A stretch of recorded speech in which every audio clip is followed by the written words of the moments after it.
This is Defending Ideas. I'm Nic Dunn. We'd initially planned a different episode to run in this slot, but given the horrific assassination of Charlie Kirk in Utah last week, I wanted to talk directly with you for just a few minutes, because I'm sure you're grappling with recent events and trying to make sense of it all, just as I am. And to be honest, it's hard to know what to say. Obviously, it should go without saying that first and foremost, we all condemn political violence and offer our prayers on behalf of the Kirk family. I also keep asking myself two questions. First, how is it possible for us to get to this point as a country where political disagreement is met with bullets rather than words and votes? And how do we bring our nation back from that? These questions feel especially relevant to what we do here on Defending Ideas. The subtitle of our podcast is Renewing the Principles of Common Sense Conservatism. And I've mentioned often that my greatest hope for the show is to equip you to be a more effective champion of the sound principles we discuss, and to do so in a way that reduces the political polarization and contempt that plague our nation.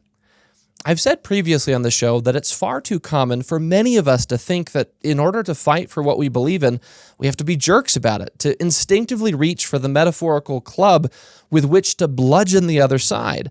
But if your true goal is persuasion, it simply doesn't work. Charlie Kirk discussed a wide range of political, policy, and cultural issues, some of which you may disagree with. But he was also a husband and a father, and he spoke often of his Christian faith. And I can't help but think that if more of us were to recommit to the essential institutions of civic life, faith, family, freedom, and the great responsibility that you and I have as inheritors of the American idea, if we do that, I think we can actually reduce the polarizing political contempt too many Americans feel, while still advancing the causes we feel passionately about. I'm not asking you to agree more or to disagree less. I'm actually asking you to seek more clarity about your disagreements with your fellow Americans, but doing so in a way that seeks to persuade people by lovingly inviting them to consider and hopefully embrace the principles you hold dear. What I really struggle to wrap my head around is this. When you or I encounter someone whose views we deeply oppose, why have so many of us lost the ability to simply say, he or she is wrong, and here's why?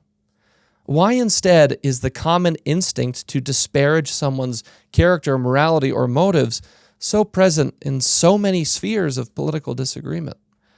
As a nation, we have become desensitized to the dehumanization of political opponents, and it is in the context of that kind of chronic, widespread dehumanization that some people conclude that violence is the answer. If there's one thing I want to ask of each of you, it's this. Stop using dehumanizing language to describe people whose views you think are wrong. Disagree with them, yes. Critique their arguments, yes. And practice the art of constructive debate by offering your values and principles as a gift to others rather than as a cudgel used to attack those who may disagree. I know this can feel incredibly difficult at times, and there are plenty of incentives to go the route of contempt and vitriol. In a recent message, Utah Governor Spencer Cox offered a choice that I think applies to each of us. Right now, it may feel like rage is the only language in our politics, but you have the power to choose differently. Every person you meet is more than a party or more than a label, more than a post online. Everyone deserves dignity and respect. That means talking to people you disagree with, listening even when it's hard, and forgiving even when it feels impossible. I know it's hard, but the gift and the responsibility of being an American is that you and I, each of us, need to be willing to do what's hard because it's what is right for our country.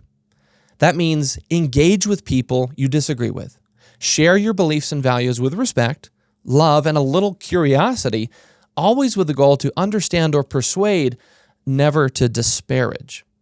The problem we face today is not that there's too much disagreement in this country. We've had disagreements about tremendously consequential matters of politics, policy, even morality from the beginning.